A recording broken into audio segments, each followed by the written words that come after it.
आज का मैदान रहेगा अपना, वो मैदान रहेगा राजस्थान का मैदान।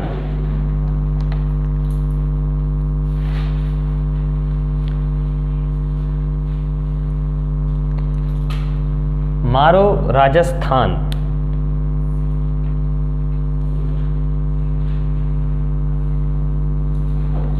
मैदान कभी भी प्रॉपर उसी जगह पे नहीं होते हैं, मैदान हमेशा इधर किधर भाग जाते हैं। ठीक है, राजस्थान का मैदान हेडिंग डाल लीजिए, यहां से एक दो क्वेश्चन जरूर आ सकते हैं आपके, अच्छा खासा टॉपिक मिलता है।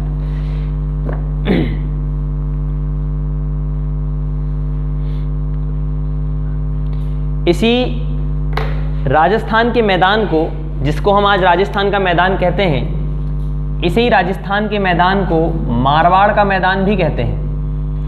मारवाड़ का मैदान। कभी कभी किसी किसी किताब में आप देखेंगे मेवाड़ का मैदान भी कहेंगे इसे, मेवाड़ का मैदान।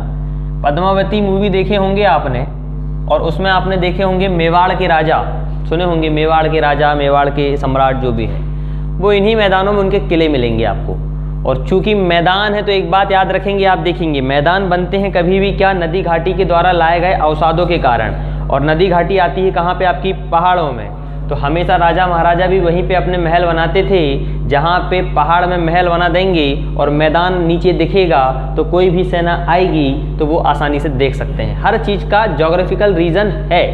कोई भी महल आप देखना एकदम सेम प्लेन प्लेटू में आपको देखने को नहीं मिलता, वो हमेशा थोड़ी ऊंची पहाड़ी में मिलता है। उसके दो रीज़न होते हैं। एक रीज़न ये होता है कि वो ऊंचाई में बैठ के निचले स्तर में देख सकते हैं कि कौन आ रहा है कौन जा रहा है। दूसरी बात, दुश्मन को भी ऊपर चढ़ने में टाइम लगेगा, तब तक इनके पास बहुत समय होता है। एक बात देखना, तुम यहाँ से बंदूक मारोगे ऐसा करके, ठिचियों करके मारोगे, एक लिमिट सीमा में गोली जाएगी। गोली की बात कर रहा हूँ मैं, गई यहाँ गई, उसका टूम खत्म।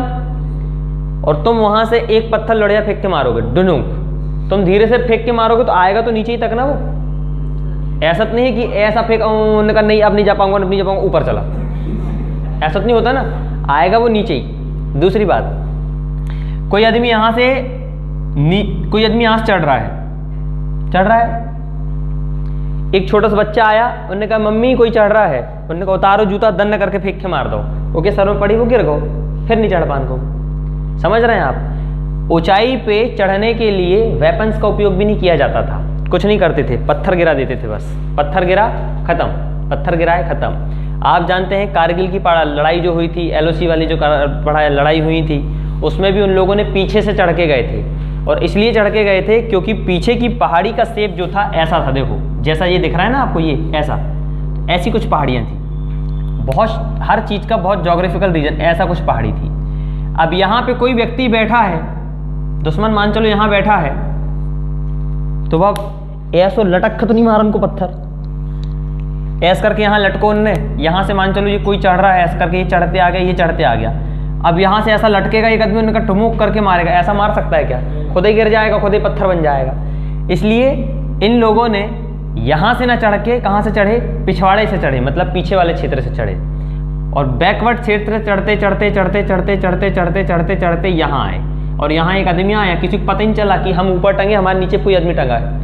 ऐसा करके लिए और एक करके करना, कान बंद करो, उठाए अच्छा बड़ा सा बम, और यहाँ से उन्होंने जो सन्ना के फेंका इधर फेंक दिए, खत्म हो गया, आधे से चढ़ गया, दन। ऐसा तो हर चीज़ के क्या है, आप देखेंगे मिलिट्री में साइंटिस्टों की भर्ती होती है, मिलिट्री में इंजीनियरों की भर्ती होती है, तो वो कोचिंग पढ़ाने के लिए थोड़ी होती भर्ती, कुछ दिमाग देने के लिए होती होगी भर्ती, ऐसा रहता है। ठीक है, चलो, तो ये है आपका क्या, मारवाड़ या मेवाड़ का मैदान। ठीक है, अब इसी में आप देखेंगे सबसे ज़्यादा आपको बहुत अच्छे से पता है कि मध्य प्रदेश का एकदम पश्चिमी भाग और राजस्थान का एकदम दक्षिण पूर्वी वाला भाग एक मैदान के नाम से जाना जाता है, जिसे क्या कहते हैं, मालवा का मैदान। आपने सुना होगा, पूरा मालवा का मैदान यहाँ पे पूरा बसा पड़ा है, इसलिए अपन उसको नहीं पढ़ेंगे, सब पढ़ चुके हैं आप। इसमें लिखेंगे एक दो बातें। ठीक, सबसे पहले इसे लिख लेंगे कि राजस्थान के मैदान को मारवाड़ या मेवाड़ का मैदान भी कहते हैं,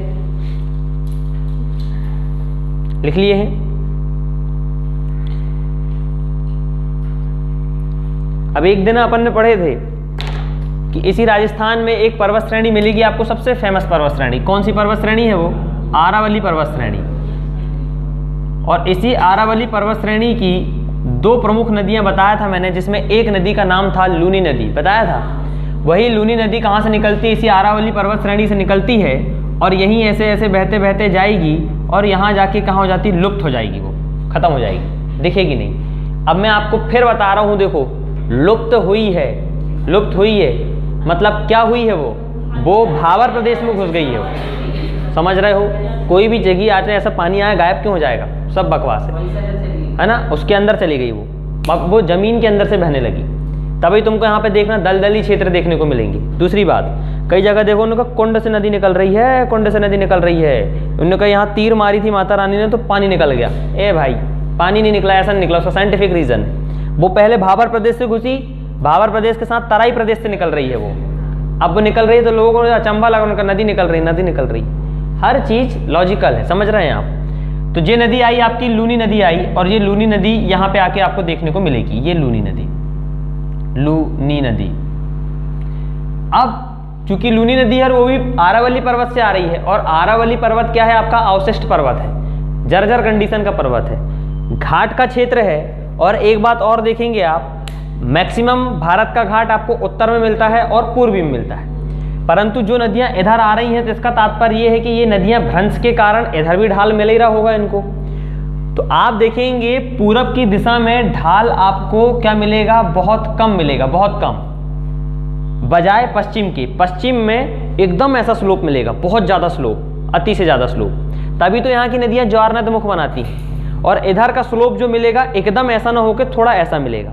तो ऐसा होने के कारण मैक्सिमम चीजें क्या होती है? इधर साइड फ्लो हो जाती हैं, परंतु इधर की चीजें एकदम इधर होने के कारण क्या है? जो इधर वाले भाग में आएंगी वो केवल इधर इधर बहेंगी, उधर नहीं जा पाएंगी। ठीक, तो ये नदी यहाँ पे आएगी तो साथ में अवशिष्ट पर्वत है, तो साथ में बहुत सारा क्या लेके आएगी? अपना ये पूरा की अवसाद लेके आएगी।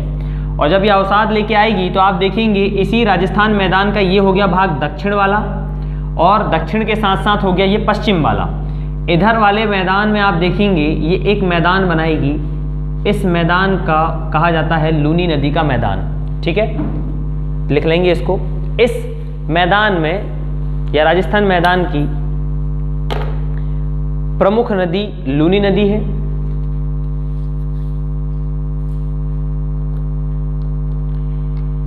जो लूनी नदी का मैदान बनाती है,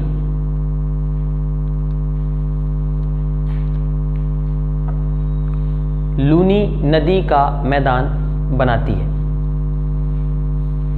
अब यूपीएससी ऐसे पेपर में आप बैठते हैं तो उसमें बोलता है वो रोही मैदान क्या कहलाता है, रोही क्या कहलाता है। देखिए मैं आपको हर चीज बताता हूं। नदी आई, नदी अपने साथ जो मिट्टी बहा के लाती है, कौन सी मिट्टी है वो? काली मिट्टी है, लाल मिट्टी है, लेटराइट मिट्टी है, जलोढ़ मिट्टी है। कौन सी मिट्टी है? जलोढ़। कृषि के लिए सर्वाधिक उपजाऊ मिट्टी कौन सी होती है? जलोढ़ होती है। अब देखो यही लूनी नदी जब यहाँ आएगी तो साथ में कौन सी मिट्टी लेके आ रही है? जलोढ़ मिट्टी ला रही है। और ये जलोढ़ मिट्टी लेके आएगी तो सीधी बात है कि यहाँ पे लाके जलोढ़ मिट्टी मैदान में लाके फेंक देगी पूरी। अब मैदान में लाके फेंकेगी तो इसी राजस्थान मैदान का जो दक्षिण पश्चिम वाला भाग है जहाँ लूनी नदी मैदान बना रही है, और भी अन्य नदियाँ यहाँ से जो बहती हैं, ये एक बड़ा जलोढ़ मैदान बनाएंगी। जलोढ़ मैदान, जलोढ़ मैदान। और ये जो जलोढ़ मैदान है, इसी जलोढ़ मैदान को कहा जाता है रोही। वेरी मोस्ट इंपॉर्टेंट क्वेश्चन है ये, पेपर में आता है। रोही क्या है? रोही राजस्थान मैदान का एक जलोढ़ मिट्टी का मैदान है, जो कि राजस्थानी मैदान या मेवाड़ के मैदान की नदियों द्वारा बनाया गया दक्षिण पश्चिम का भाग है। ठीक है, तो लिख लेंगे दक्षिण पश्चिम भागों में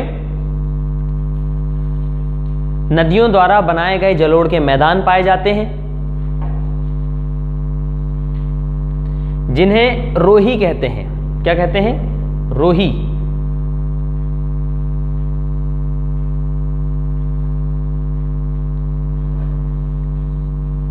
अब कृषि की दृष्टि से ये मैदान कैसा होगा? उपजाऊ कि अनुपजाऊ? उपजाऊ होगा। तो लिख लेंगे रोही मैदान उपजाऊ मैदान होते हैं। कारण समझ में आ गया सबको क्यों है?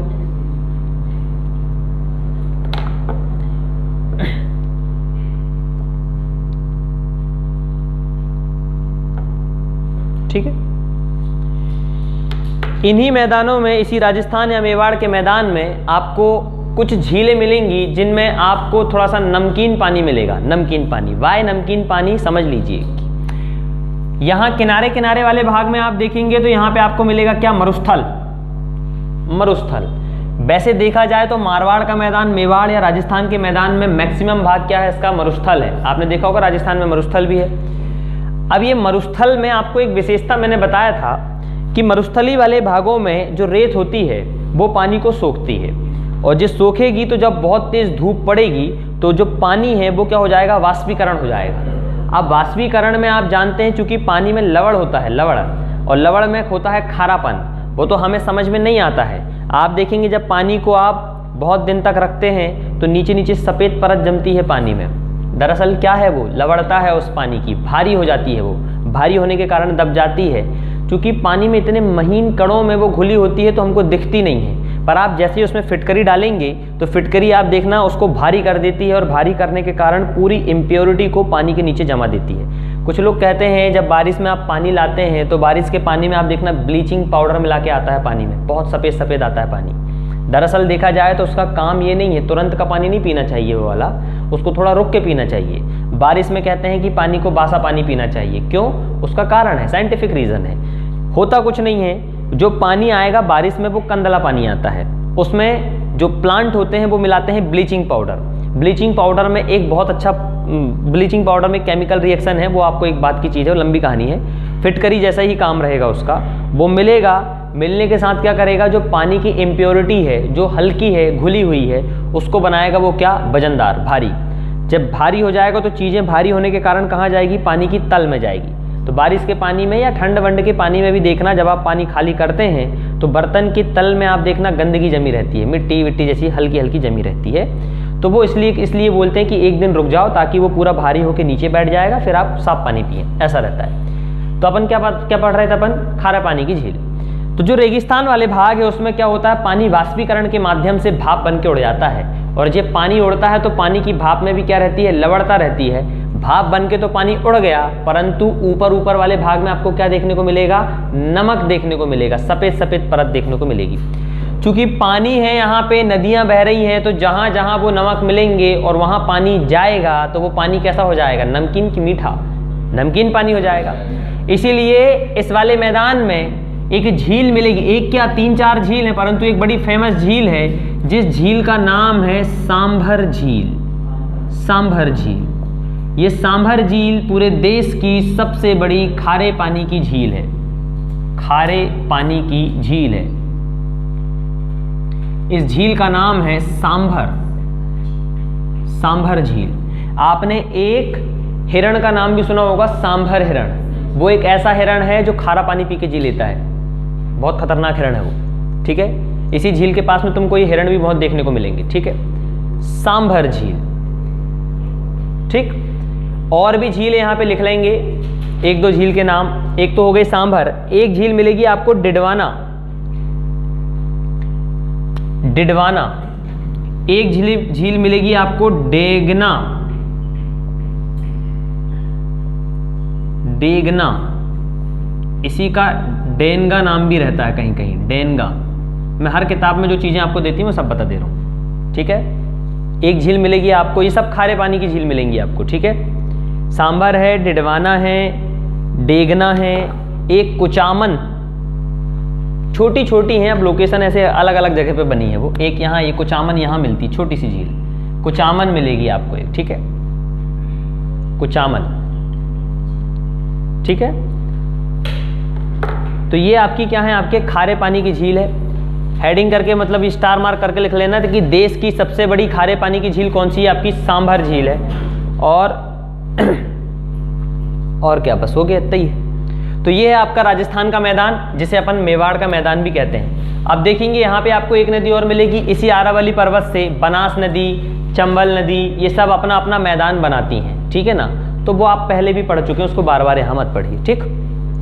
ये हो गया आपका राजस्थान का मैदान। अब डालेंगे गंगा का मैदान, सुपर मोस्ट IMP, और इसी में सबसे ज़्यादा टाइम लगेगा आपका। उड़ता था गंगा का मैदान।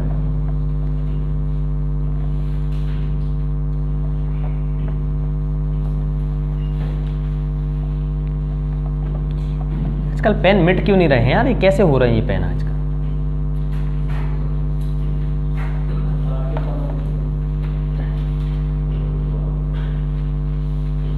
अभी कोई यहाँ पे पूछ रहा था, तुमने पूछे थे क्यों, बॉडी में कितने जॉइंट होते हैं, है ना, कितने होते हैं?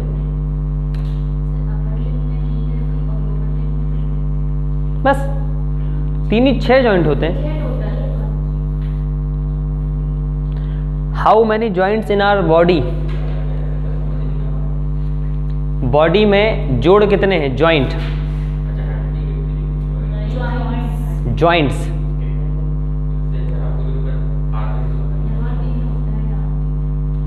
मुझे ऐसा लग रहा है कि शायद गलत जानकारी है।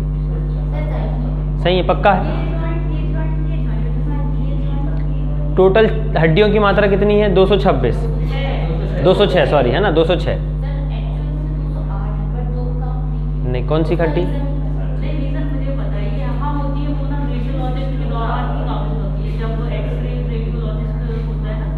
यहाँ पीछे, अच्छा वर्टिब्रा ये आपका होता है। मैंने जहाँ तक पढ़ा है कि अपनी बॉडी में 360 जॉइंट होते हैं। कितने क्वेश्चन, कितने आए थे ऑप्शन?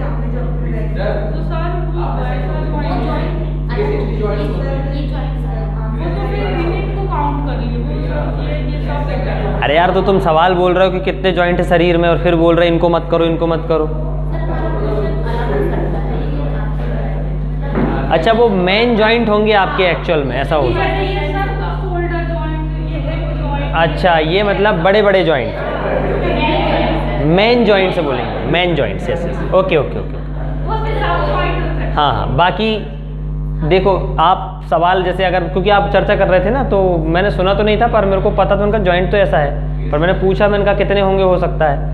मुझे इतना पता है कि बॉडी में 360 जॉइंट होते हैं। अब वो मेन होते हैं कि छोटे होते हैं कि क्या होते हैं, जी नहीं पता, सबको मिला के होंगे ना। अच्छा, सवाल अगर ऐसा आएगा कि मेन जॉइंट कितने हैं, तो आप क्या लगाएंगे? 6, ऐसा है ना, 6, 1 2 3, हाँ 4 5, अरे हो यार, और जे जॉइंट, जॉइंट नहीं है? अच्छा, जॉइंट नहीं है ये, ऐसे गर्दन घुमा वाला। अच्छा, जॉइंट नहीं कहेंगे।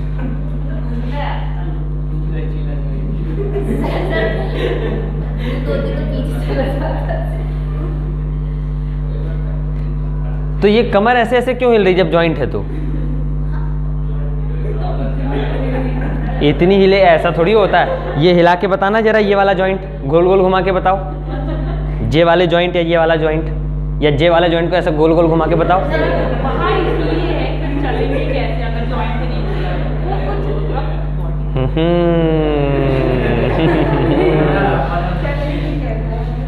देखो, जो तुम्हारी कमर है, जॉइंट कभी टर्न नहीं हो सकता, जॉइंट कभी घूम नहीं सकता, वो उसके एंगल में ही टर्न हो सकता है, ये आप जानते हो। तुम्हारा हाथ 90 डिग्री इतने तक पूरा घूम जाएगा, परंतु ऐसे नहीं जा सकता। एक महिला विशेष है अपने बॉलीवुड इंडस्ट्री में, जिसका नाम है आलिया भट्ट, ऐसे ऐसे करके घुमा के ऐसा कर लेती है हाथ। वो पैर के नीचे से नहीं रे, हाथ को ही ऐसे करके घुमा लेती है। हाँ हाँ, तो वो कैसे कर रहे हैं टर्न?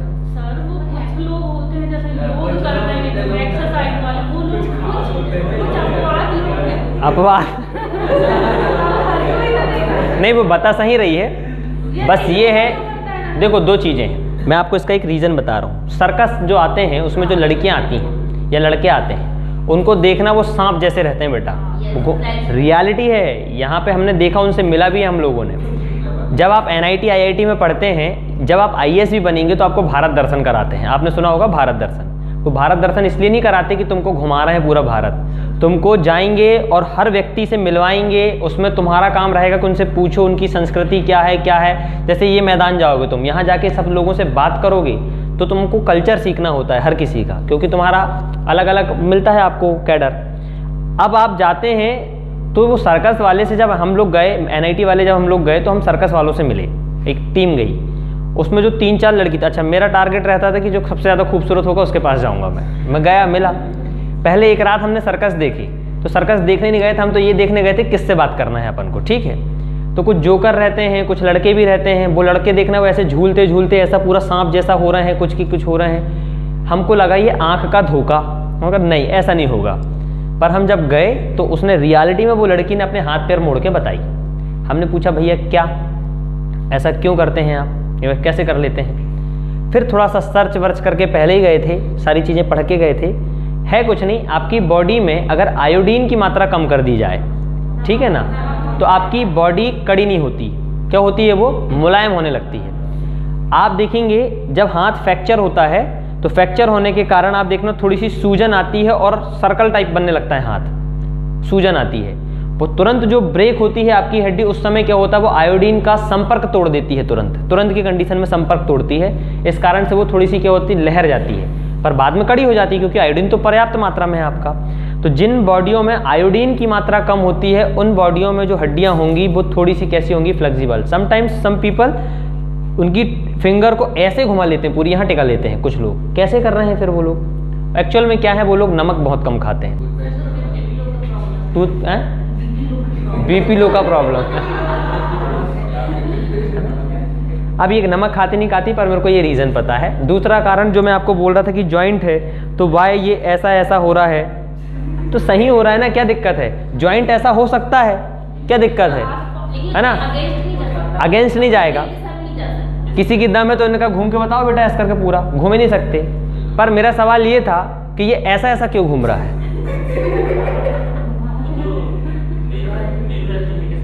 अरे मेरू रज्जू, हाँ क्यों घूम रहा है बताओ। तुम लोग पैरामेडिकल से हो तो तुमको तो हमें जानकारी देना चाहिए। और अच्छी बात है, एक बात याद रखूं, तुम किताबों से नहीं सीख पाओगे, जो ऐसी चीज़ें इनसे सीख जाओगे। हर व्यक्ति फील्ड विशेष का व्यक्ति होता है, तो वो उसको जानकारी पता करी। बताओ बाय दिस घूम रही ऐसी, अब बता नहीं रहे हो, यही बात है। अरे तुम लोग थोड़ा गौर से देखो मेरे को, कमर नहीं घूम रही है, घूम रहे हैं पैर। ये देखो पैर के माध्यम से घूम रही है ये। हाँ तो बैठे बैठे तुम्हारी कमर थोड़ी घूम रही, तुम तो ये घुमा रहे हो ये। जॉइंट घूम ही नहीं सकता किसी कंडीशन में, पॉसिबल ही नहीं है। आप कितने कर लो, कोई नमक नहीं भी खाएगा ना तो भी नहीं घूमेगा उसका, वो तो घूमेगा मात्र वो जो हड्डी उसकी जैसे ये है। तो आलिया भट्ट का ये जॉइंट थोड़ी तिरछा होता है, वो तो ये वाला भाग घुमा के ला लेती है इधर पूरा। तो ये अपन यहाँ से अपना ऊपर नहीं जाता, वो यहाँ से घुमा के ला लेती है पूरा, तो वो फ्लेक्सिबल है उसकी बॉडी। चलो क्या पढ़ रहे थे अपन, अब अपना आ गया हेडिंग डाल लीजिए गंगा का मैदान, और 3-4 स्टार मार्क बना लेंगे, ठीक है। और दादा गंगा का मैदान कहाँ से निकलती गंगा, और गंगोत्री कहाँ पड़ती है।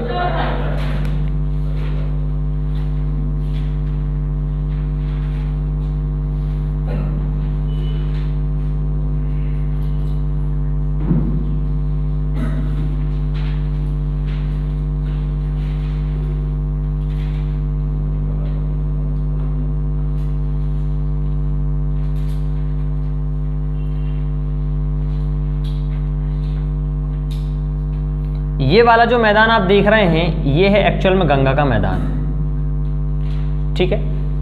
मुझे दिमाग से सोच के बताओ इसमें कितने राज्य आ रहे होंगे अभी।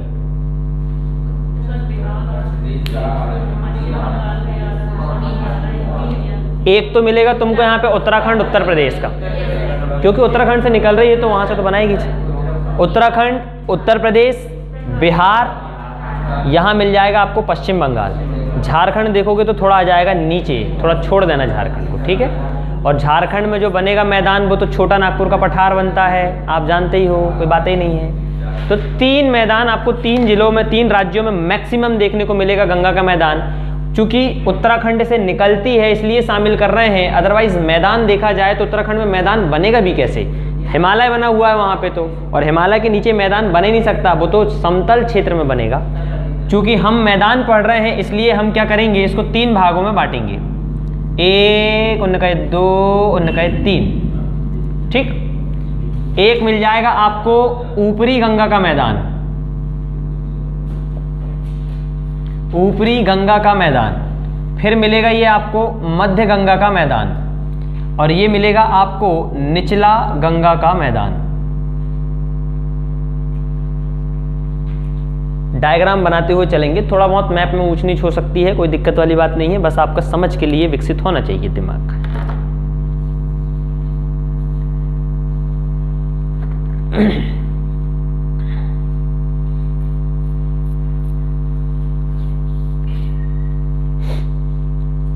ठीक है, अब यहां पे गौर से देखेंगे आप तो 2-3 बातें आपको समझ में आती होंगी। ये जो कि गंगा का मैदान है, इसमें उत्तर प्रदेश को मैं शामिल कर रहा हूं मेनली, एक कर रहा हूं बिहार को और एक कर रहा हूं मैं पश्चिम बंगाल को। ठीक है, अब इसको गौर से समझिए।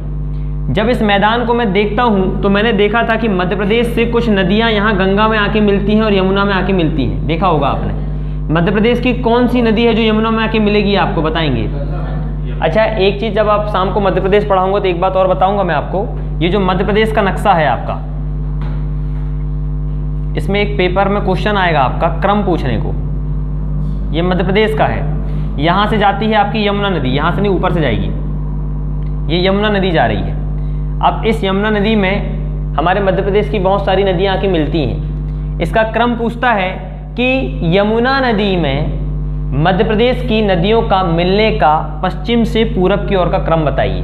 देखेंगे आप, देखो यहां से सबसे पहले जाएगी, सबसे पहले मिलती है चंबल, पहले नंबर पे चंबल आ गई। ठीक, चंबल के बाद मिलेगी आपको कौन सी नदी, यहाँ पे एक नदी मिलेगी सिंध, सिंध नदी है नहीं है, वो भी जाएगी यहाँ पे, वो जाके मिल जाएगी। फिर मिलेगी आपको बेतवा, फिर मिलेगी आपको कौन सी, केन नदी। तो ये आप देख रहे हैं, क्रम देख लो आप, ये चंबल है, ये मिलेगी आपको सिंध नदी, फिर मिलेगी आपको बेतवा नदी, फिर मिलेगी आपको केन नदी। ये क्रम जरूर याद रखेंगे आप। पूरब से पश्चिम में पश्चिम से पूरब कैसे भी पूछ ले तो ये क्रम जरूर पता रहना चाहिए। बट मैं आपसे ये बोल रहा हूँ कि ये नदी जब यमुना में जाके मिल रही हैं तो यमुना नदी भी जो है वो किसकी एक उपतंत्र है, गंगा नदी का उपतंत्र है। अंततः जाके तो वो कहाँ मिल रही हैं, गंगा में मिल रही हैं। और ऐसे ही एक नदी अपनी निकलती है यहाँ से सोन नदी, पर ये यमुना में नहीं मिलती, सीधे जाके कहाँ मिलती है, गंगा में जाके मिल जाती है। ये गंगा है मान चलो आपकी, ये आके मिल गई। ठीक, एक और नदी आपने देखा था टॉन्स, वो भी गंगा में जाके मिलती है। अब अगर मैं इस मैदान की बात करूं तो ये मैदान का निर्माण न केवल हिमालय से आने वाली नदियों ने करा है, बल्कि यहाँ प्रायद्वीपी पठार से जो नदियाँ जिनका बहाव उत्तर और उत्तर पूर्व की दिशा में था, उन नदियों के द्वारा लाए गए अवसादों के कारण भी क्या होता है, इसका निर्माण होता है। अब आप देखेंगे इस मैदान में दक्षिण वाले क्षेत्र से, मतलब इधर वाले क्षेत्र से आने वाली नदियाँ, चंबल मिलेगी आपको, सिंध नदी मिल जाएगी आपको, सोन नदी मिल जाएगी, ये बेतवा सब अपने पानी के माध्यम से यहाँ लेके आते हैं। और ऊपर के तरफ से जो नदियाँ मिलेंगी इस मैदान में, इस नदियों में मिलेंगी आपको कौन सी, घग्गर नदी मिल जाएगी आपको, इस टाइप की नदियाँ आपको देखने को मिलेगी। तो ये सारी नदियों के माध्यम से बनाया गया ये क्या है, आपका मैदान है। इसी में एक चीज़ पढ़ना है आपको, बील, वेरी मोस्ट इंपॉर्टेंट। 3 मार्कर में पीसीएस में आ चुका है बील। बील क्या है समझिए, और बील को समझने से पहले आप एक बार और डेल्टा और ज्वारनद मुख समझिए। आज डेल्टा और ज्वारनद मुख को मैं आपको बहुत अच्छे से समझा रहा हूँ ताकि आप पूरा कन्फ्यूजन उसका दूर हो जाए। यहाँ पे बार बार एक वर्ड आएगा बील और बील। देखो इसको ऐसा ना बना के ऐसा बनाता हूं मैं, थोड़ा टाइम लगेगा, बस समझते हुए चलना, ठीक है। ये जो है ये क्या है आपका, समुद्र है। ये पूरी कहानी समुद्र की है एक्चुअल में। 2 चीजें पढ़ना है आपको, नदी मुहाना। नदी मुहाना का तात्पर्य होता है जहां पे जाके नदियां मिल जाती हैं, वहीं पे बनता है आपका ज्वारनद मुख। एक पढ़ना है आपको डेल्टा, ये भी नदी मुहाने पे ही बनता है, परंतु बनने की प्रक्रिया इनकी कैसी रहती है, दूसरी रहती है। मुझे एक बात बस बताओ, अभी नदियां नहीं मिला रहा हूं, कौन सी नदी अपने साथ सबसे ज्यादा मलगा कीचड़ लेके आएगी या मिट्टी विट्टी अवसाद लेके आएगी? नदियों का नाम नहीं पूछ रहा हूं मैं, पहले सवाल सुनो। कौन सी नदी सबसे ज्यादा अपने साथ अवसाद लेके आएगी, कंकड़ पत्थर मिट्टी विट्टी सब लेके आएगी पूरा, जिसका ढाल बहुत ज्यादा है या जिसका ढाल बहुत थोड़ा सा कम है? ढाल ज्यादा है। और मैं अभी इसके पहले ही मैंने बताया हूं कि पूर्वी घाट का जो ढाल है वो पश्चिमी घाट की अपेक्षा कम है। पश्चिमी घाट का ढाल अत्यंत तीव्र है, एकदम बिल्कुल ऐसा है। तो पश्चिम घाट की ओर में जो नदियां हैं, ये जो ज्वारनद मुख बनाती हैं, है ना, सॉरी ज्वारनद मुख बोल रहे हैं, यहाँ पे ज्वारनद मुख बनाएंगी जो नदियां, तो आप देखेंगे कि जिन नदियों का ढाल बहुत तेज होता है वो अपने साथ क्या लेके जाती हैं, बहुत सारा मलगा या बहुत सारी चीज़ें लेके जाती हैं, और जिन नदियों का ढाल थोड़ा कम रहता है वो क्या बनाएंगी अपने साथ, मतलब वो डेल्टा बनाती है। ये आपने सुना होगा। तो पश्चिम घाट में जितनी भी नदियां हैं वो सारी की सारी क्या बनाती हैं, ज्वार नद मुख बनाती हैं, और इधर की जितनी नदियां हैं वो क्या बनाएंगी अपने साथ, पूरा की पूरा डेल्टा बनाएंगी। देखिए अब गौर से समझिए, पहले मैं आपको समझा रहा हूं डेल्टा की कहानी। ये नदी आई,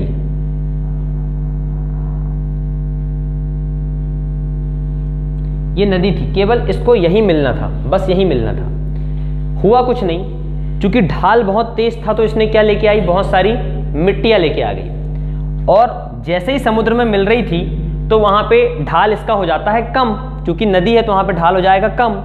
अब जैसे ही ढाल कम हो जाएगा तो सीधी सी बात, जो मिट्टी आएगी वो बहने की जगह वहीं पर रुकना शुरू हो जाएगी, धीरे धीरे करके रुकना शुरू हो जाएगी। अब ये बहुत सारी मिट्टी मिट्टी मिट्टी मिट्टी लाके समुद्र में फेंक रही है, बहुत सारी मिट्टी मिट्टी लाके फेंक रही है, तो यहाँ पे क्या बनते जाएंगे, आपके कीचड़ बनते जाएगा, बहुत सारा कीचड़ बनेगा। ये नदी जिसको एक जाई मिलना था, अब ये नदी क्या हो जाएगी, यहाँ पे टूटना शुरू हो जाएगी। इसका पानी थोड़ा इधर से जाके मिलेगा, फिर थोड़ा सा इधर जाके मिलेगा, ऐसे जाके ये मिलना शुरू हो जाएगी। थोड़ा इधर जाके मिलेगा, फिर ये तो सीधे मिल ही रही है, ऐसे मिलेगी, ऐसे मिलेगी, ऐसा पूरा इसका क्या है, ये पानी ऐसा ऐसा फैलने लगेगा। पूरा पानी क्या होगा, जो नदी सीधे, अरे तुम मान चलो ग्लास का पानी डालोगे और वो पानी वहीं से निकलेगा ना जहां उसको बहने की जगह मिल जाएगी, बाकी जगह में तो कीचल कीचल रह जाएगा, नहीं रह जाएगा। तो जो नदी आई वो नदी समुद्र में मिलने से पहले अपने बहुत सारे मार्ग बना लेती है, और इन मार्गों के बीच में आप देखना बहुत सारा क्या रहेगा, मलगा भरा रहेगा, पूरा की पूरा मलगा, पूरी की पूरी मिट्टी। अब ये मिट्टी बहाव के कारण यहाँ पे क्या होते जाएगी, पूरा यहाँ समुद्र के तटीय वाले क्षेत्र में पूरा पूरा क्या बनाते जाएगी, यहाँ पे मिट्टी इकट्ठे करती हुई जाएगी पूरा। ये जो आकृति आप देख रहे हैं, आपको कुछ इस प्रकार की आकृति देखने को मिल रही होगी, ये इस प्रकार की आकृति देखने को मिल रही है, और ये साइन है मैथमेटिकल की लैंग्वेज में डेल्टा, इसलिए इसको कहते हैं डेल्टा। ये है आपका डेल्टा। सीधी सीधी भाषा में मैं अगर आपको बोलूं, नदी जब समुद्र में से जाके मिलती है, चूंकि नदी का बहाव वहां पे कम हो जाता है, पहले नदी का बहाव बहुत तेज था, उसने अपने साथ बहुत सारे अवसाद लेके आई, अवसाद लेके आने के कारण उसने क्या बना ली, यहाँ पे अपना समतल जैसे ही भाग हो गया तो यहाँ पे उसका क्या हो गया, एकदम आपका पूरा की पूरा भाग जो हो गया वहाँ पे लाके पूरा की उसने क्या रोक दी, अपना अवसाद रोक दी। अवसाद रोकने के कारण नदी अपने बहुत सारे मार्ग बना लेती है नदी में, समुद्र में मिलने से पहले। अब ये जैसे ही मिलेगी तो यहाँ पे आपका देखना पूरा कीचड़ कीचड़ कीचड़ कीचड़, पूरा कीचड़ पानी भरा रहेगा, परंतु पूरा की पूरा पानी कहाँ जाके मिलेगा, आपका नदी में जाके मिलना शुरू हो जाएगा। ये जो आकृति देख रहे हैं ये कहलाता है आपका डेल्टा। ये बनना चाहिए था जबकि यहाँ पे एक्चुअल में, क्योंकि ढाल यहाँ पे है, परंतु बनता है कहाँ पे, वो यहाँ पे। वाई? क्योंकि समुद्र में मिलने से पहले मैदान पड़ जाता है, और मैदान पड़ गया तो मान के चलो वो पूरा की पूरा मलगा क्या हो गया, रुक गया, तो वहीं कीचड़ बन जाएगा। जबकि डेल्टा यहां भी बन सकता था, दिक्कत वाली बात नहीं है, परंतु नदी का बहाव इतना तेज रहता है, इतना तेज रहता है, समुद्र के अंदर चला जाएगा बहाव के कारण, तेज बहाव के कारण, तो वो समुद्र की गहराई में चला जाएगा, अपन को दिखेगा नहीं। तो ये बनेगा आपका क्या, डेल्टा। तो ये जितने भी डेल्टे मिलेंगे आपको इधर वाले क्षेत्र में मिलेंगे, क्योंकि यहाँ पे आप देखेंगे मैदान कटे पिटे भाग आपको ज्यादा देखते मिलेंगे, तो यहाँ डेल्टा ही डेल्टा आपको मिलेंगे। कावेरी नदी का डेल्टा, कृष्णा नदी का डेल्टा, गंगा नदी का डेल्टा, महानदी का डेल्टा, सब डेल्टा ही डेल्टा आपको देखने को मिलेंगे। अब ये डेल्टा समझ में आया? इसी की एक और आकृति में आपको समझाता हूं। यही समुद्र है मान के चलो, दूसरा भाग ले लो, ठीक है। एक और एक नदी आ रही है,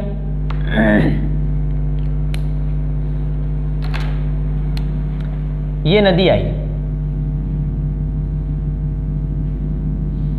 ठीक। अब आप देखना नदी का बहाव बहुत तेज है, ठीक है, बहाव बहुत ज्यादा तेज है, मलगा वलगा ये भी लेके आ रही है, ऐसा नहीं है कि लेके नहीं आती। अरे ताप्ती नदी क्या अपर्दन नहीं कर रही है क्या मिट्टी का, करती है, परंतु फिर भी ज्वार नदमुख बना रही है। नर्मदा नदी भ्रंश घाटियों से बह रही है, तो भ्रंश घाटियों में क्या बहाव नहीं मिलेगा उसको, मिलेगा, जरूर मिलेगा, बहा के तो लेके आती हैं, परंतु क्या होता है, ढाल बहुत तेज है, और आप देखना ये बहुत गहराई वाली चीज है, पानी भरा हुआ है, और यहाँ पे आके कोई पानी टकराएगा, टकराने के कारण क्या होगा, वो उसका बहाव क्या हो जाएगा, कम हो जाएगा, कम हो जाएगा। तो चूंकि समुद्र का पानी ज़्यादा है कि नदी का पानी ज़्यादा है, समुद्र का पानी ज़्यादा है, और समुद्र के पानी में आप देखना लहरें वहरें चलती हैं, अत्यधिक लहरें वहरें चलती हैं। अब जब पानी यहाँ पे आके मिल रहा है, बहाव तेज है तो एक ही रास्ते से चला जाएगा, और बहाव कम होगा तो इधर किधर रास्ता बना लेगा। क्योंकि बहाव बहुत तेज है तो सीधा की सीधा कहाँ जाएगा, समुद्र में। तो ये समुद्र में मिलने से पहले टूट नहीं रही है ये नदी, सीधे सीधे जाके मिल रही है।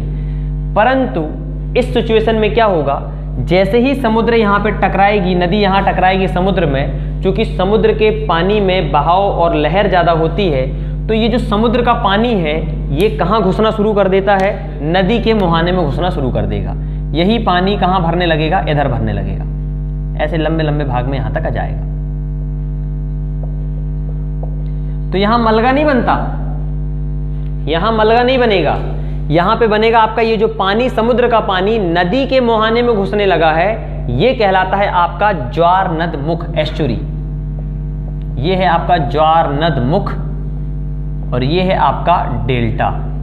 ज्वार नद मुख का मतलब, ज्वार मतलब क्या, समुद्र की ज्वार, नद मतलब नदी, उसके मुख में पिल गए, घुस गए, समझ में आया, तो वो क्या हो गया, ज्वार नद मुख। कहीं अपन बोलते ना कैसो उक्टा मुखाना चल रहा हो, तो बोलते नहीं बोलते, उन्हें कहाँ देखे और मुंह के बल गिर गो, बोलते नहीं। ऐसा ही है, हर चीज का एक थोड़ा सा अपन मीन निकाल के चले।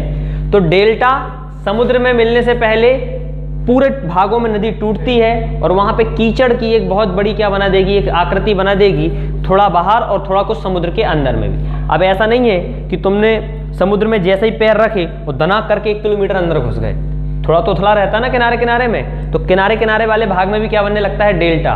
तो आप देखेंगे डेल्टा की आकृति थोड़ी समुद्र के अंदर से लेके ऐसी बाहर तक आपको देखने को मिलेगी। नदी पढ़ाऊंगा तो आपको पूरे बताऊंगा कि डेल्टा एक होता है धनुष आकार डेल्टा, एक होता है पंछी पैर के, देखो ये पक्षी के पैर के जैसा दिख रहा है ना, मुर्गे के पैर जैसा, ये डेल्टा की प्रकार होते हैं। ऐसे ही ज्वारनद मुख, ये दोनों चीजें समझ में आई आपको। अब चूंकि यहाँ पे बार बार डेल्टा और ज्वारनद मुख का मैं आपको जिक्र करूंगा तो आप समझते चलना, ठीक है। अभी आई गंगा नदी, गौर से समझिए, अच्छे खासे पहाड़ से बह के आ रही है, ढाल तेज है इसकी, बहुत सारा क्या लेके आ रही है, मलगा लेके आ रही है। परंतु गलती हो गई, बीच में पड़ गया मैदान, पूरा मैदान पड़ गया, तो मिट्टी छोड़ना शुरू कर दी इसने, यहीं फैलाना शुरू कर दी, यहीं फैलाना शुरू कर दी। अंततः जब वो यहाँ पे आके मिलती है, पश्चिम बंगाल के पास में यहाँ पे आके मिलेगी वो जैसे ही, तो यहाँ पे फिर उसको क्या मिलेगा, समतल, पूरा समतल भाग मिल रहा है, ऊंचाई तो मिल नहीं रही है। तो जो बची कुची मिट्टी है वो कहाँ लाके फेंक देगी, वो यहाँ पे लाके फेंकना शुरू कर देगी। अब बन जाएगा यहाँ पे क्या, कीचड़, पूरा की पूरा बन गया क्या, डेल्टा बन गया, डेल्टा बन गया। यही नदी पे आप देखेंगे, इसी वाले मैदान पे, गंगा नदी के मैदान में सारे विश्व का सारे विश्व का सबसे बड़ा ही डेल्टा है अपने यहाँ, सुंदरबन डेल्टा। सारे विश्व का सबसे बड़ा डेल्टा आपको देखने को मिलेगा, सुंदरबन का डेल्टा, ठीक है। इस कारण से ये डेल्टा अपने यहाँ बनता है, और इसलिए बनता है, बनने को तो दूसरी जगह भी बनना चाहिए था, पर क्यों बन रहा है, इस वाले मैदान से जो नदियां आ रही हैं उनकी मात्रा बहुत तेज हो गई, कितनी सारी नदी आ रही हैं। तो इसमें एक ही नदी का मलगा नहीं है, इसी में गंगा का भी है, इसी में यमुना का भी है, इसी में चंबल का भी है। चंबल देखो बीहड़ बनाते हुए जाती तो कितनी मिट्टी लेके नहीं जाती होगी। सोन है, कैन है, सिंध है, बेतवा है, घग्गर है, वग्गर, इतनी सारी नदी मिलेंगी आपको यहाँ पे आके। तो यहाँ पे मलगे की मात्रा अत्यधिक हो जाती है, और जैसे ही मलगा अत्यधिक हो जाएगा तो सीधी सी बात है कि डेल्टा भी बड़ा ही बनेगा, और ये बड़ा बनेगा तो आपको दिखा भी, सुंदरबन का डेल्टा अपने पूरे वर्ल्ड का सबसे बड़ा डेल्टा बनता है। अब यहाँ पे देखिए, ऊपरी गंगा निकली, तो ऊपरी गंगा अगर मैं बोल रहा हूँ तो यहाँ पे थोड़ा बहाव मिलेगा, तो ये वाला क्षेत्र में आप देखेंगे जलोढ़ मिट्टी इकट्ठी नहीं हो पाती है, थोड़ा कम होगी। परंतु सबसे ज्यादा जलोढ़ मिट्टी या मैदानी भाग आपको देखने को मिलेगा कहाँ पे, ये मध्य गंगा के मैदान में। आप देख ही रहे, एकदम प्लेन क्षेत्र मिलेगा, पेपर में आएगा, निम्न में से कौन सा गंगा का मैदान सर्वाधिक कृषि के लिए उपयोगी माना जाता है, कौन सा है, ये मध्य गंगा का मैदान। और जैसे ही निचले वाले में आएगा तो यहाँ पे आपको किसानी नहीं करोगे आप, यहाँ पे क्या हो जाएगा, कीचड़ बन जाएगा। तो कीचड़ में उगेंगे आपके क्या, मैंग्रोव और ये सारे पेड़ पौधे उगना शुरू हो जाएंगे, तो यहाँ पे दूसरी चीज मिलेगी। समझ पा रहे हैं लॉजिकल? चलिए लिखिए इसके बारे में थोड़ी थोड़ी बातें। गंगा नदी का मैदान है ना, इसमें लिखेंगे पहले, यह मैदान 3 राज्यों में फैला हुआ है, उत्तर प्रदेश, बिहार और पश्चिम बंगाल।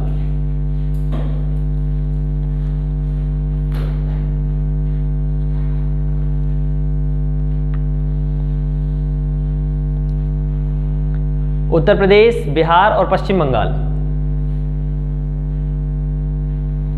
इस मैदान में सर्वाधिक मात्रा में आकर नदियां अपना अवसाद छोड़ती हैं।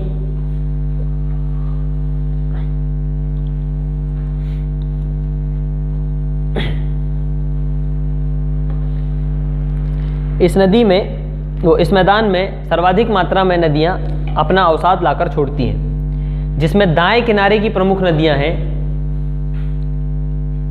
दाएं किनारे की प्रमुख नदियां हैं यमुना नदी, सोन नदी। यमुना में ही सारी नदी आ गई, चंबल, कैन, बेतवा सब आ गई, है ना। यमुना और सोन।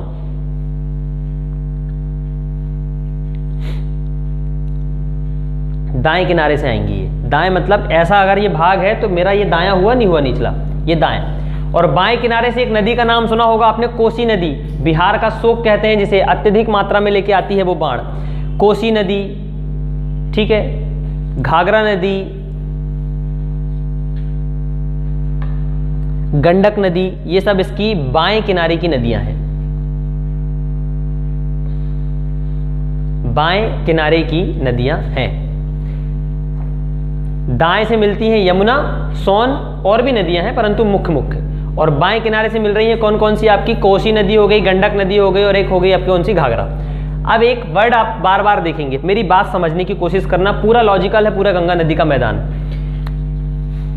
ये नदी बह रही है, बहते गई बहते गई बहते गई। पहले ये नदी यहां से ऐसे जाके बह के यहां मिलती थी, समुद्र में जाके मिलती थी, परंतु मिट्टी विट्टी कटाव वटाव के कारण यहाँ पे क्या हुआ, इसने पूरा जलोढ़ का मैदान बना दिया और इसका मार्ग हो गया परिवर्तित। अब ये ऐसे जाके मिलने लगी। सबसे ज्यादा आप देखेंगे ये वाले जो मैदान हैं, नदियों के मार्ग परिवर्तन से ज्यादा प्रभावित क्षेत्र मिलेंगे। आप कोसी नदी को देखना, कोसी नदी को डिसाइड ही नहीं कर पा रहे हैं कि बहती कहां से है, तभी तो इतनी ज्यादा बाढ़ लेके आती है। गंडक नदी को देखना, डिसाइड ही नहीं है उसका कि किस मार्ग से बहती है। अपना मार्ग जो रहता है आपका, नदी का एक जाई जो मार्ग रहता है, वो बार बार अपने मार्ग को परिवर्तित कर देगी। अभी अपन आएंगे इसमें। अब मेरी एक बात समझिए, ये जो नदी पहले यहां से बह रही थी, अब ये नदी कहां जाने लगी? इधर जाने लगी। अब कुछ दिन बाद ये नदी ने इधर ना जाके कहां जाना शुरू कर दी? इधर जाना शुरू कर दी। मार्ग परिवर्तित हो गया।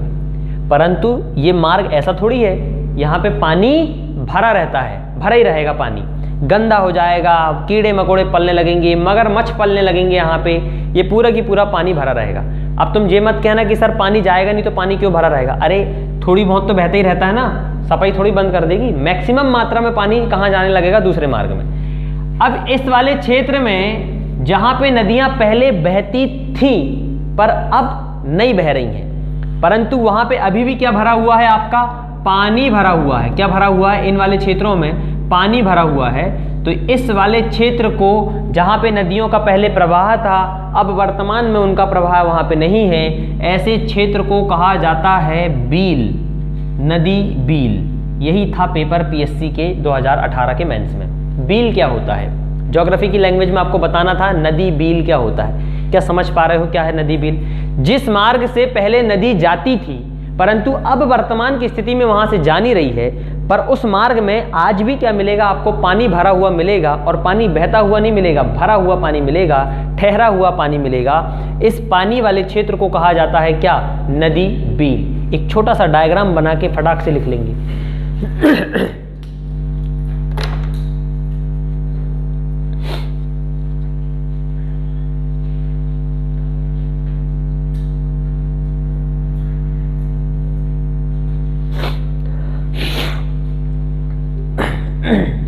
देखो आप बुक्स पढ़ते हैं तो उसमें डायरेक्ट बोलता है कि ये मैदान नदी बील बनाता है। अब समझ में भी तो आना चाहिए कि नदी बील क्या है, समझ रहे हैं? पता होना बहुत जरूरी है।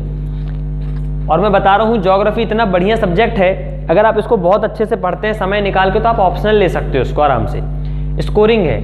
फर्क इतना है बेटा, डायग्राम अच्छे बनना चाहिए, डायग्राम बहुत अच्छे बनने चाहिए, तो आपको अच्छे मार्किंग मिलते हैं। नदी बील, इसमें डेफिनेशन लिख लेंगे। बील क्या होता है? नदियों के पुराने प्रवाह मार्ग, नदियों के पुराने प्रवाह मार्ग जो कि पानी से भरे रहते हैं, बील कहलाते हैं।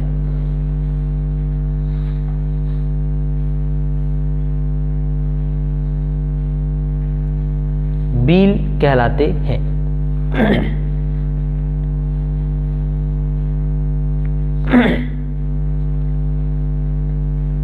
ठीक है, आ गया समझ में। अब इसी में लिख लेंगे जो मैदान आप लिख रहे थे, गंगा के मैदान में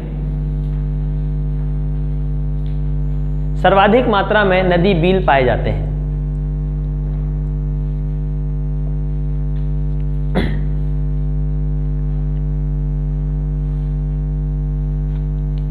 इस मैदान के 3 उपविभाग हैं। इस मैदान के 3 उपविभाग हैं। नंबर पहला, ऊपरी गंगा का मैदान, जिसे अपर गंगा प्लेन बोलेंगे अपन। नंबर दूसरा, मध्य गंगा का मैदान, मिडिल गंगा प्लेन। और नंबर तीसरा, निचला गंगा का मैदान या निम्न गंगा का मैदान, lower Ganga planes.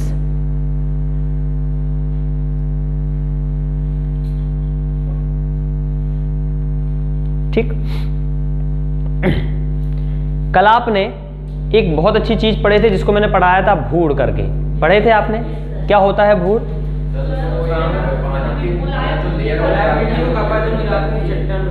Very good. देखो अब मैं आपको रटा नहीं रहूं, आप खुद समझो। इस वाले मैदान में तुमने देखा कि यहां से नदी निकल रही है, और नदी निकल रही तो यहाँ पे ढाल आपको ज्यादा देखने को मिलेगा। जब ढाल ज्यादा मिलेगा तो क्या बहा लेगी? वो ऊपर की मिट्टी बहा लेगी, मतलब वही मुलायम मुलायम परत बहा देगी।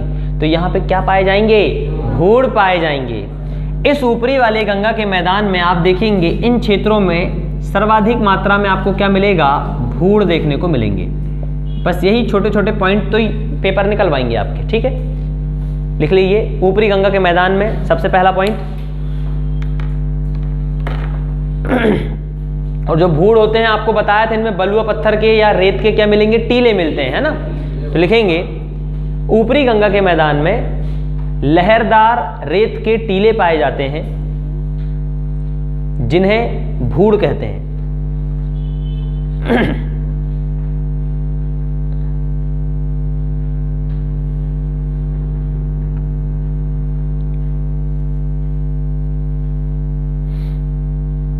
जिन्हें भूड़ कहते हैं। और चूंकि मैदान वाली बात कर रहे हैं अपन, तो मैदान हमेशा से देखना, जलोढ़ मिट्टी के मैदान है तो सारे के सारे मैदान आपकी कृषि के लिए क्या रहेंगे? अत्यधिक उपजाऊ रहेंगे।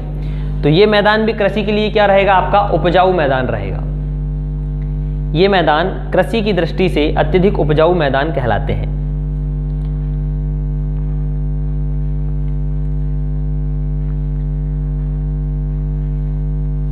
दूसरा मैदान डालेंगे मध्य गंगा का मैदान। अच्छा, इसका विस्तार लिख लीजिए आप, कहां से कहां देख लीजिए आप, यहां देखो विस्तार कहां से कहां। उत्तराखंड का एकदम निचला वाला भाग, मतलब मैं क्या बोल सकता हूं? उत्तराखंड का एकदम पूर्वी भाग। ये कोई राज्य है, ये है उत्तराखंड, ये है आपका कौन सा वाला? उत्तर प्रदेश। ये हो गया आपका उत्तराखंड, ये हो गया आपका उत्तर प्रदेश। तो गंगा का मैदान शुरू होगा कहां से? यहां से। यही है गंगोत्री, यहां से निकला और यहां तक का भाग कहलाएगा आपका कौन सा? ऊपरी गंगा का मैदान। तो मैं इसको क्या लिख सकता हूं? उत्तराखंड का पूर्वी भाग और उत्तर प्रदेश का पश्चिमी भाग। ठीक है, तो लिखेंगे इसका विस्तार, मतलब ऊपरी गंगा के मैदान की बात कर रहा हूं, इसका विस्तार पूर्वी उत्तराखंड से लेकर पश्चिमी उत्तर प्रदेश तक पाया जाता है।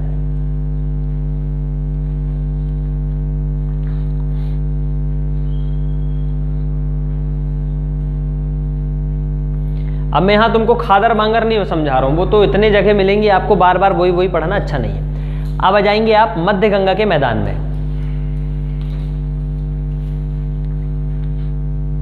ये जो मध्य गंगा का मैदान है, इसका विस्तार अगर आप देखेंगे तो देखिए, अब ये मिलेगा आपको एक राज्य यहां पे कौन सा? बिहार।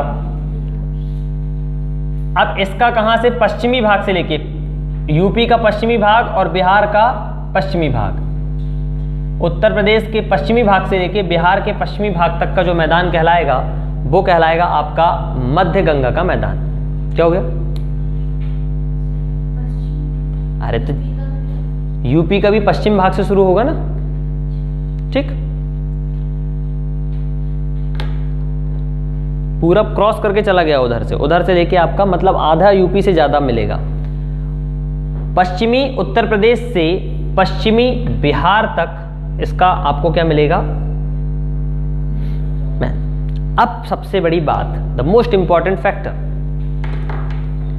कोसी नदी आपने देखा था कि बिहार में भयंकर तेज बाढ़ लेके आती है, गंडक लाती है, ये सारी नदियां आपकी लेते आती हैं, घाघरा वागरा सब बहुत ज़्यादा लाती हैं। क्यों लाती हैं, ध्यान से समझिए।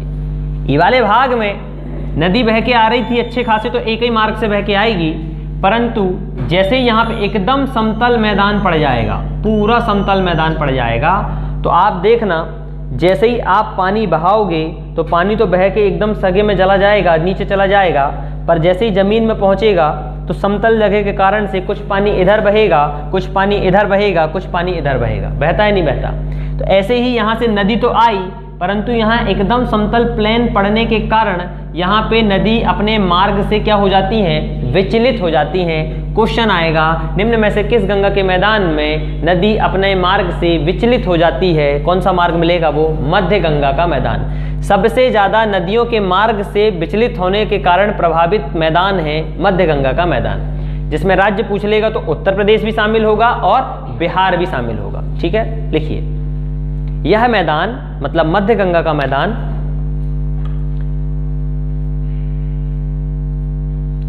नदियों के प्रवाह मार्ग में परिवर्तन से बुरी तरह प्रभावित है। नदियों के प्रवाह मार्ग में परिवर्तन से बुरी तरह प्रभावित है। यहाँ की प्रमुख नदियां कोसी नदी, गंडक नदी और घाघरा नदी है।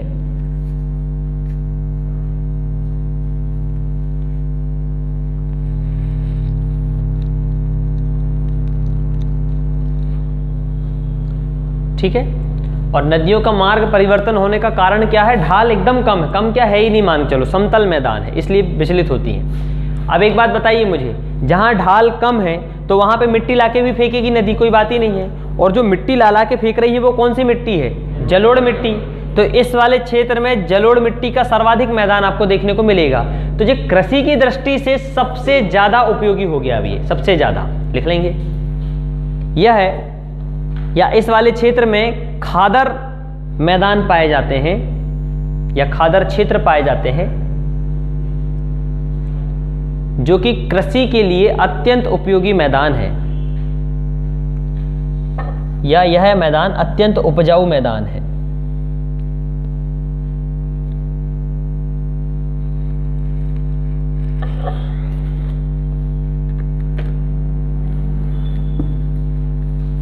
ठीक है, अब हेडिंग डाल लेंगे निचला गंगा का मैदान या निम्न गंगा का मैदान, लोअर गंगा प्लेन्स।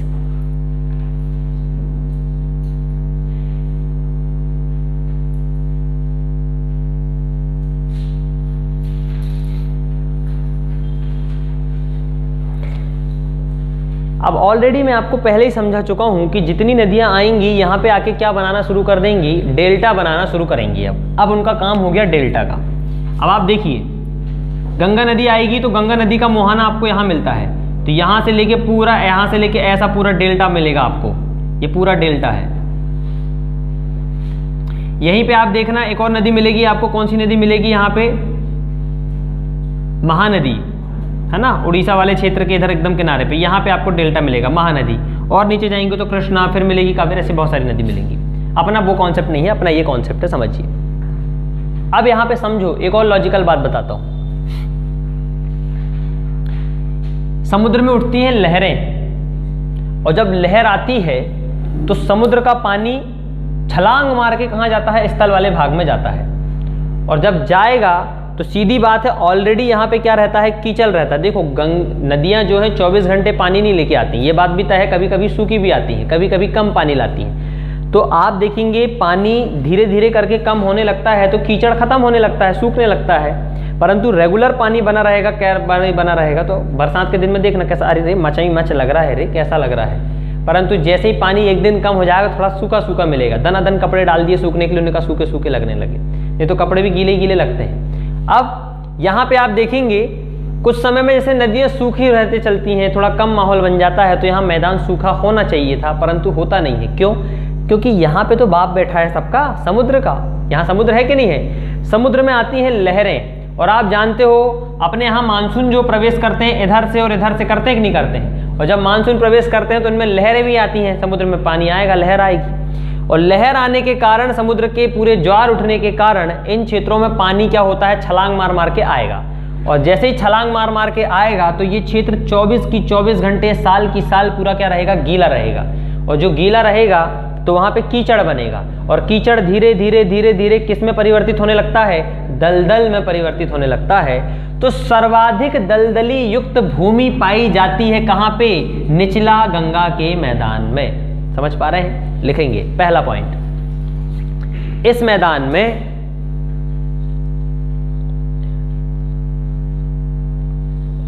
समुद्र में उठने वाले ज्वार अधिकांश भाग को ढक लेते हैं, इसलिए यह भाग अत्यधिक दलदल युक्त बना रहता है।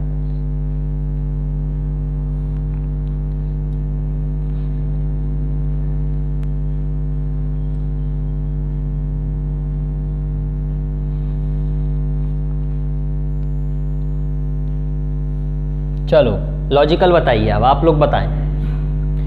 अगर तुम समझ गए होगे तो तुम जवाब जरूर दोगे। जे नदी यहां से आ रही थी, परंतु जे यहां से जान लगी, यहां से जान लगी, यहां से ऐसे अलग अलग जगह से जान लगी, और यहां पानी भरा है, इन मार्गों में भी पानी भरा है, इन मार्ग में पानी भरा है, ये मार्ग, ये सब मार्ग में पानी भरा है, भरा ही है, क्या कहलाएगा, बील कहलाएगा। आया समझ? सबसे ज्यादा बील आपको देखने को मिलेंगे निचले गंगा के मैदान में। बील तो आपको पूरे मैदान में मिलेंगे, परंतु सर्वाधिक मात्रा में कहां मिलेंगे, बील निचले गंगा के मैदान में। लिख लीजिए।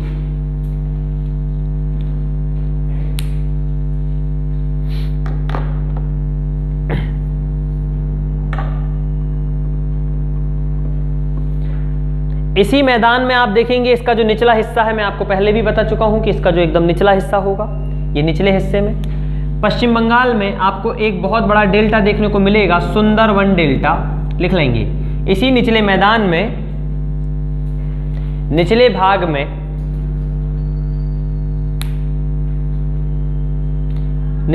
में सुंदरवन डेल्टा पाया जाता है।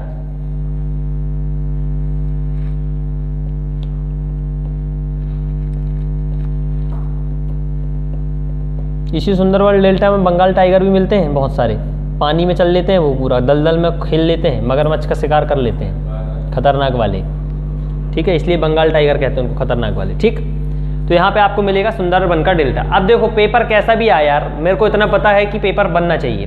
बोलेगा सुंदरवन डेल्टा गंगा नदी के मैदान में तो है, परंतु कौन से मैदान में है, निचला गंगा। आया समझ में? आ जाएगा। ठीक है। बोलेगा नदी बिल सर्वाधिक मात्रा में पाए जाते हैं, ऊपरी, मध्य या निचले, कहाँ पे, निचले में। बोलेगा भैया कि सबसे ज्यादा नदियां कहाँ प्रभावित होती हैं, मध्य में। सबसे ज्यादा आप देखेंगे कि आपको भूड़ वाले प्रदेश या भूड़ वाले मैदान कहाँ मिलेंगे, ऊपरी गंगा। खत्म। ये था आपका गंगा नदी का मैदान। इसके बाद एक और मैदान डालेंगे अपन इसी में एक्स्ट्रा, वो है आपका राढ़ मैदान। राढ़ मैदान, ये मेरे ख्याल से आना चाहिए पेपर में।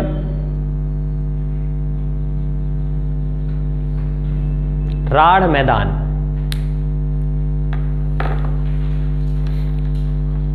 अब यहां गौर से देखना, आपको खुद समझ में आएगा। राढ़ मैदान एक पठार पढ़े हैं आपने, मध्य प्रदेश, उड़ीसा, आंध्र प्रदेश और छत्तीसगढ़ वाले क्षेत्र में एक पठार विस्तारित मिलता है जिसको हम बोलते हैं स्टोर हाउस ऑफ मिनरल्स। कौन सा पठार है, छोटा नागपुर का पठार। यही छोटा नागपुर का पठार आप देखेंगे यहां तक ऐसा फैला हुआ है। ठीक है, ये मान के चलो छोटा नागपुर का पठार है। इस छोटा नागपुर के पठार के पूर्व दिशा में, इस छोटा नागपुर के पठार के पूर्व वाली दिशा में यहां पे एक मैदान मिलेगा, या यूं कह सकते हैं कि छोटा नागपुर के पठार का ही ये क्या है, एक हिस्सा है जिसे हम कहते हैं क्या, राढ़ का मैदान। ये है राढ़ का मैदान।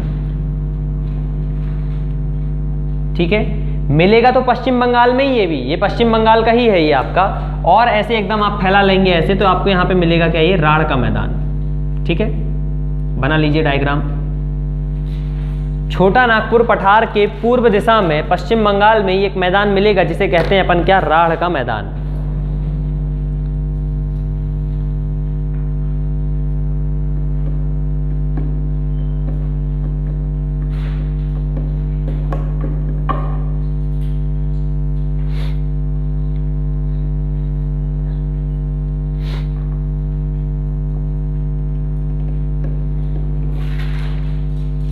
ठीक है, अब आप जानते हो जब आप ज्योग्राफी पढ़ रहे थे मैंने आपको शुरुआत में भी बताया था कि खनिज उन्हीं पठारों से ज़्यादा मिलते हैं जिन पठारों में बारिश ज़्यादा होती है, बताया था। और जिन पठारों में या जिस मिट्टी में बारिश ज़्यादा होती है वह मिट्टी कैसी बनने लगती है, धीरे धीरे करके लेटेराइट मिट्टी में कन्वर्ट होने लगती है।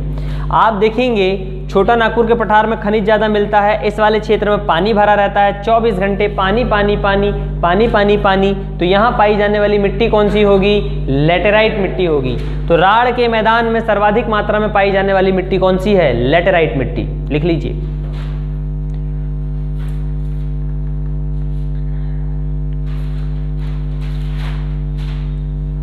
और जिन मैदानों में आप जानते हैं पानी की मात्रा ज़्यादा रहेगी, जिन मैदानों में आप जानते हैं पीली लाल मिट्टी या लेटराइट मिट्टी पाई जाती है, जैसे हमारे बालाघाट में, तो वहाँ पे एक फसल उगाई जाती है सर्वाधिक मात्रा में, कौन सी, धान या चावल।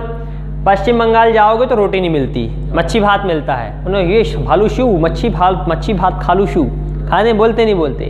अरे उसका भौगोलिक रीज़न है, वहाँ पे गेहूँ होती च नहीं है, बहुत कम होती है। वहाँ पे सर्वाधिक मात्रा में जो फसल उगाई जाएगी राढ़ के मैदान में, कौन सी उगाई जाएगी, कौन सी, चावल या धान। लिख लीजिए, यहाँ की मुख्य फसल होगी कैसी, चावल। अब राढ़ का मैदान तुमको पढ़ा इसलिए रहा हूँ क्योंकि पूरे पश्चिम बंगाल में सर्वाधिक खेती होती है राढ़ के मैदान में। मैदान है तो खेती यही होगी, यहाँ डेल्टा में तो हो नहीं सकती खेती। चावल या धान वही है रे। अच्छा, धान और चावल में क्या फर्क है,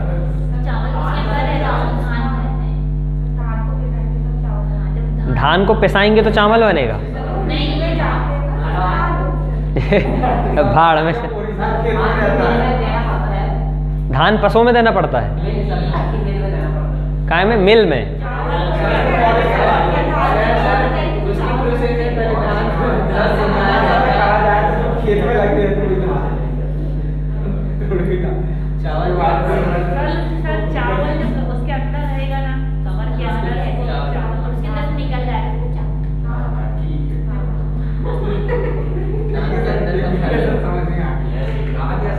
तो अंगड़ाई क्यों ले रहा है, लगाएं गद्दे बद्दे।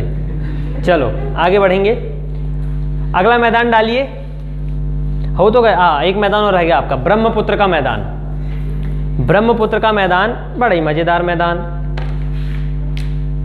ब्रह्मपुत्र क्या है, नदी है। और मैदान कौन बनाएगी, नदी बनाएगी ना। ब्रह्मपुत्र नदी का मैदान या ब्रह्मपुत्र नदी। और भैया तुम लोग मेरे को एक बात बताओ, सब लोग, मैंने एक दिन बताया तुम लोगों को पिछले जन्म में कि जो ब्रह्मपुत्र नदी है भारत में प्रवेश करती है, कहाँ से करती है, कहाँ से करती है, तो तिब्बत से तो निकलती छे रे, तिब्बत में प्रवेश कहाँ कर रही, ये आई नदी, ये प्रवेश कर गई, ये बहते गई, ये बहते गई, ये तिस्ता यहाँ, ओहो ये नदी है, तुमको मजाक नहीं कर रहा हूँ मैं, ऐसी बहती नदी है। ये कौन सी नदी है, ब्रह्मपुत्र नदी है। अब तुमको देखो एक बड़े मजेदार की बात बता रहा हूँ मैं, ब्रह्मपुत्र नदी। अब ब्रह्मपुत्र के मैदान को कहते हैं असम का मैदान, पहली बात। जैसे राजस्थान के मैदान को अपन ने क्या कहा था, मारवाड़ का मैदान, ऐसे ही इसको कहते हैं असम का मैदान। क्यों कह रहे हैं, क्योंकि सर्वाधिक मात्रा में असम में देखने को मिलेगी, ये मैदान सबसे ज्यादा बनाएगी। और अब देखो तुमको एक बहुत मजेदार की बात बता रहा हूं मैं,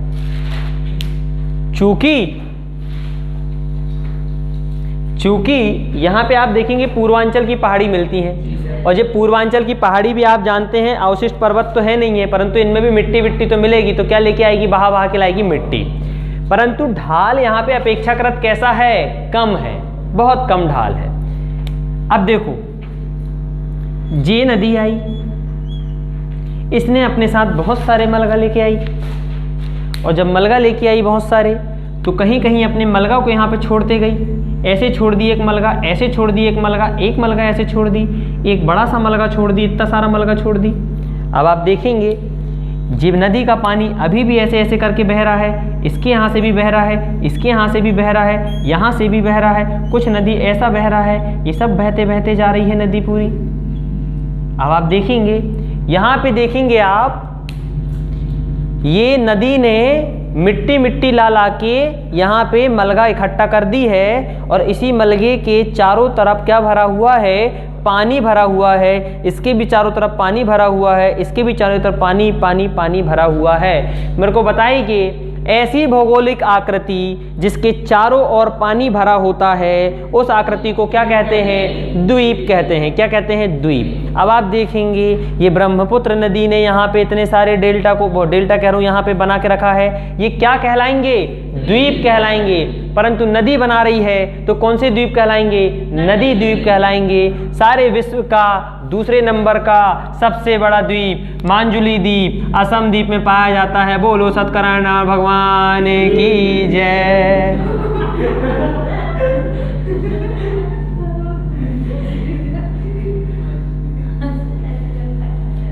है मांजुली द्वीप, चूंकि बड़ा है इसलिए पूरे विश्व का सबसे बड़ा द्वीप मिलेगा आपको। कौन सा, वो सबसे बड़ा नहीं, दूसरे सबसे बड़ा। और भारत का सबसे बड़ा नदी द्वीप मिलेगा आपको, कौन सा, मांजुली द्वीप। अभी लिखो मत, अभी बता रहा हूं मैं तो, केवल आपको संरचना बता रहा हूं, लिखने लगे सबरे ऐसे ही पहले। आ गया समझ में। अब ये मैदान को मैंने पहले ही बता दिया हूं कि ये जो ब्रह्मपुत्र नदी है सबसे ज्यादा क्या बनाएगी, नदी द्वीप बनाएगी, नदी द्वीप बनाएगी। और सबसे बड़ा नदी द्वीप मिलेगा आपको भारत का मांजुली द्वीप, जो कि असम में मिलता है। पेपर में पता नहीं कितने बार आया है, मेरे को गिन के भी नहीं हुआ। अब बहुत सारे द्वीप आपको देखने को मिलेंगे। सारे वर्ल्ड का सबसे बड़ा नदी द्वीप बनाती है अमेजन नदी, सबसे बड़ा। अब चलिए यहां से शुरू करेंगे अपन। ये जो ब्रह्मपुत्र नदी का मैदान है आप देखेंगे अरुणाचल प्रदेश, असम और थोड़ा थोड़ा पश्चिम बंगाल में भी आपको देखने को मिलेगा। चलिए लिखिए, शुरू करेंगे।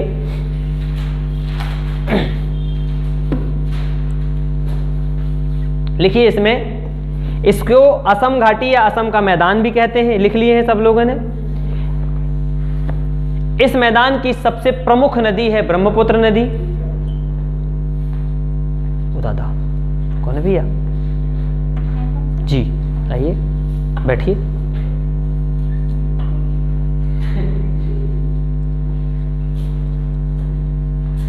नहीं पर आप आए क्यों हैं? अच्छा क्लास कंटिन्यू करने जी। कौन सा टाइम है क्लास कंटिन्यू करने का आपका? अच्छा आप लास्ट टाइम उस दिन आए थे क्या मिलने? महाराष्ट्र पीसीएस की तैयारी कर रहे हैं ना आप? ठीक। देखो अपने पास महाराष्ट्र से भी लोग आ रहे हैं पढ़ने के लिए। कुछ दिन बाद युगांडा, अमेरिका, साउथ अफ्रीका, यहाँ के लोग आएंगे। कुछ दिन बाद पाकिस्तान बैन करके रखे अपन ने, पाकिस्तान बांग्लादेश को बैन करके रख दिए। ठीक है, अफगानिस्तान को थोड़ा सा शामिल करेंगे क्योंकि वहाँ के लोग ठीक हैं बेचारे, तालिबानियों ने कर दिए। चलिए अब देखो तुम बीच में आए हो तो तुमको कैसे समझ, पहले बताओ तुम। अभी सत्यनारायण का भाई है हमारे यहाँ, मांजुली द्वीप क्या द्वीप है बताओ, क्या समझ में आ रही है?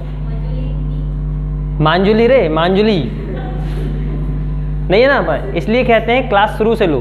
4 दिन फोन करे तुमको, 5वें दिन से हमने करनी बंद कर दी। हाँ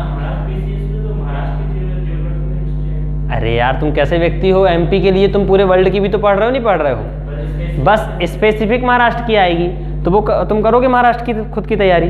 हम महाराष्ट्र नहीं पढ़ाएंगे, हम मध्य प्रदेश पढ़ाने वाले व्यक्ति हैं। ठीक है, देखो कोई भी पेपर दो उसका 30% हिस्सा राज्य विशेष का आता है। जैसे अपने हैं एमपी में 30% क्वेश्चन है किसके, उसके एमपी के।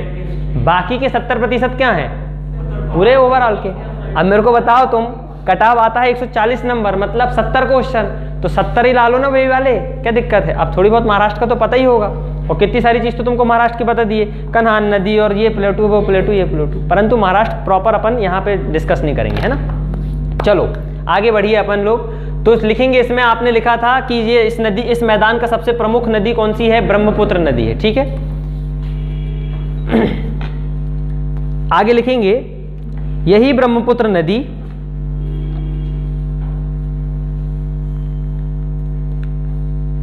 मिट्टी के भारी जमाव के कारण, यही ब्रह्मपुत्र नदी मिट्टी के भारी जमाव के कारण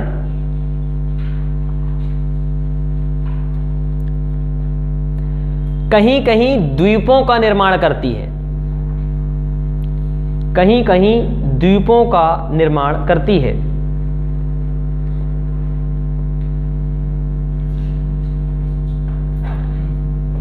ठीक है, ऐसा ही एक द्वीप,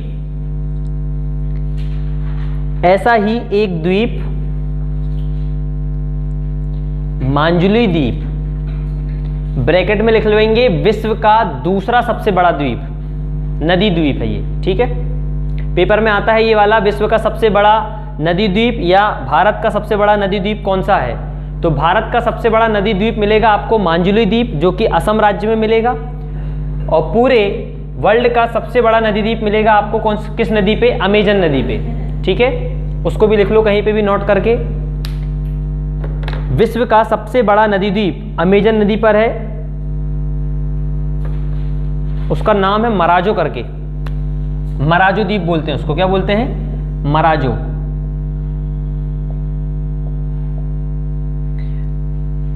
आप जानते हैं, अगर आप मध्य प्रदेश के पन्ना छतरपुर वाले जिले से संबंधित हैं, तो जैसे आप लोगों के यहाँ जीजा होते हैं, जीजा, जीजा कौन होता है?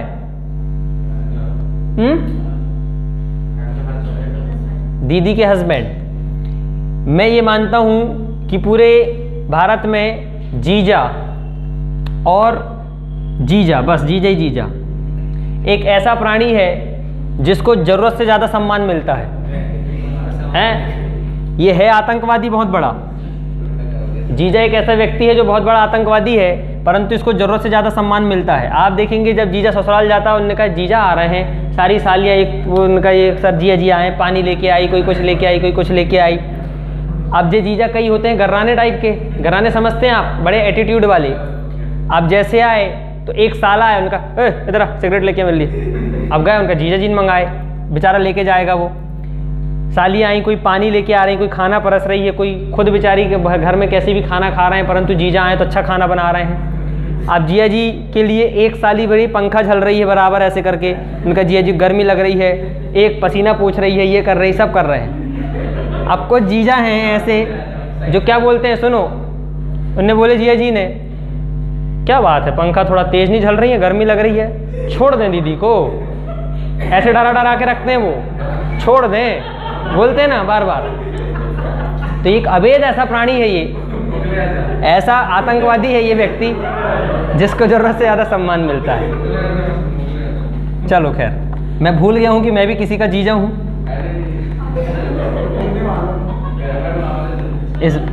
इस बात को यहाँ पे हम काट दिया जाएगा। चलिए आगे लिखेंगे। आपने देखा असम वाले क्षेत्र में, आपने देखा भारत का सबसे बड़ा द्वीप मिलेगा मांजुली द्वीप। विश्व का सबसे बड़ा द्वीप कौन सा है? मराजो। तो मैं आपको ये बताने चाह रहा था कि जो अगर आप पन्ना छतरपुर से अगर संबंधित हैं, तो वहां पे जैसे जो जीजा आप जिनको बोलते हैं, वहां पे जीजाओं को बोला जाता है महाराज। महाराज सुने होंगे आपने, वहां पे जीजा को क्या बोलते हैं? महाराज। तो अपने क्षेत्र में जीजा आतंकवादी है, वहां का आतंकवादी कौन है? महाराज। महाराज जी वहां के आतंकवादी। ठीक, चलो, तो ये था आपका ब्रह्मपुत्र नदी का मैदान। इसमें और कोई विशेष बात नहीं है, बाकी हो गया आपका। ब्रह्मपुत्र नदी आप देखेंगे यहीं पे तीस्ता वीस्ता नदी मिलती हैं, सब आप पढ़ चुके हैं, इसमें कोई दिक्कत वाली बात नहीं है।